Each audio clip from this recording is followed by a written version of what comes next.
So, what are the best settings for maximum visibility on CS2? We've looked over the best settings to boost your FPS and the best settings to look at skins, but if you want a competitive advantage and to have the best visibility possible, you need to know these 3 steps that will help you get that. So, for step number 1, depending on your monitor and its settings, CS2 may be too colorful, almost like you're playing Valorant, or it could be the complete opposite and be too dark. The best way to fix this is by going to your desktop and either right-clicking or searching up Nvidia control panel, and then when it loads up, go down to where it says adjust desktop color settings, and if we scroll down, as you can see, the second last option is digital vibrance. If CS2 is too bright, then turn this down. If CS2 is too dull, then obviously turn this up. Because yeah, if we want to have the best visibility in game, we need to make sure that you like what you're looking at and you're not straining your eyes. Do keep in mind though that this affects everything on your PC, not just the game. But this is like the quickest and easiest thing to change. You can also change some other settings here if you want, but remember this will affect your whole PC, and we'll get into some more color settings in the next few steps. Oh, I'd also say only really go like plus or minus 10%. Now that step 1 is complete, let's move on to step 2. So firstly, you need to go back onto Steam and load up CS2. And yeah, the game isn't going to look perfect now, but let's firstly just tweak some of your in-game settings. So if we go over to video, guys, make sure you are playing on your monitor's highest resolution. This is super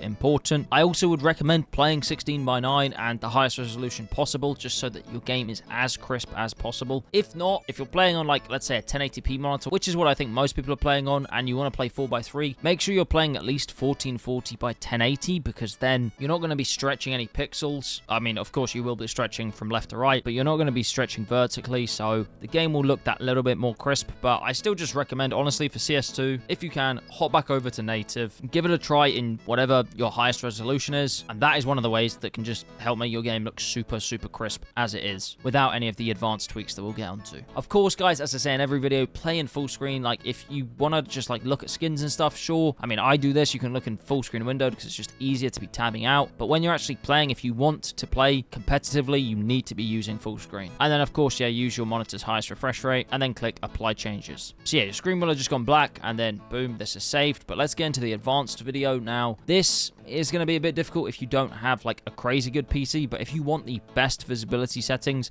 it is going to be a bit more taxing on your system. So boost player contrast, I still don't think it works at the moment. So, you know, you can put this on enabled, and then hopefully whenever it does work, that will help a lot. Wait for VSync, of course, guys, disabled. Never ever have this on when it comes to playing like competitive FPS games. And then for all your other video settings, if you want the cleanest edges, you want to be using ATEX. You could use less, but again, as I said, if you're struggling for FPS, then maybe drop some of these settings down that we're going to go over. You can kind of tweak it for your own build, but if you want the best, then yeah, ATEX MSAA is the best. Then for shadows, you really want to use very high, because again, that will just make the shadows nice and crisp, and of course, they'll be working in real time. Model and texture, put this to high if you can, but medium's fine. Again, we just want everything looking as crisp as possible. For texture filtering, we can have this on 16, because yeah, we just want it to be, again, as good as possible. Now, the only other things that I wouldn't change are shader details and particle details. The same with ambient occlusion. You can keep these on low and disabled. They don't make that much of a difference. They can make your game look nicer, but I think in some cases they can actually kind of make your visibility worse. So yeah, I just keep low,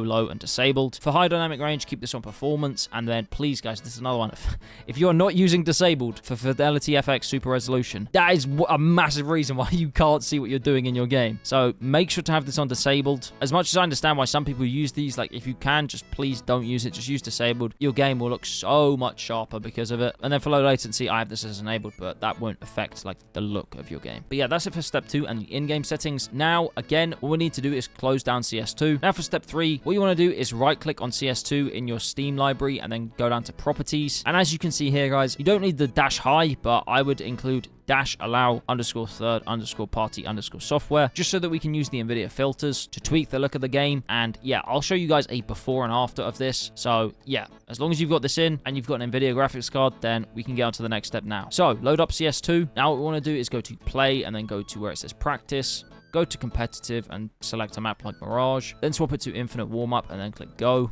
And okay, as you guys can see, the game currently, like, it just looks pretty basic and normal. But what we want to do is click Alt and Z at the same time. And as you guys can see, this pops up. This is for, like, shadow play recordings and stuff like that. But as long as you've got Allow Third Party in your launch options, you'll now be able to click Game Filter. And as you can see, currently we have the style set to off. Now, what I recommend doing is going over to Style 1 and removing anything here, but obviously here are the two options that I use. So if you want to add these, just go to add filter and then select sharpen plus and brightness / contrast. Now for brightness and contrast, I have these settings: exposure 10%, contrast -44, highlight 41, shadows -54, and gamma -12. But don't take my settings as like the best end game settings, because everyone's monitor is different. So make sure to look up the best settings for your monitor firstly. But secondly, yeah, don't take these settings. Like, you could maybe base your options off of these, but let's say you like your contrast a bit higher, then you can swap that up. But I do recommend having it lower than 0%, because you do want less contrast. I mean, there's kind of less contrast anyway in CS2, but lowering it even more just makes things stand out, because obviously, like, look, if we turn up contrast, darker patches get even more dark and it just doesn't look that nice. As I say, I would just lower it below 0%. And then also moving on to sharpen, as you guys can see here, I have the intensity at 69 because, you know, it's the best. And then for texture detail, this just kind of affects how textures look. So again, if we turn this down, like, everything starts to look super blurry. But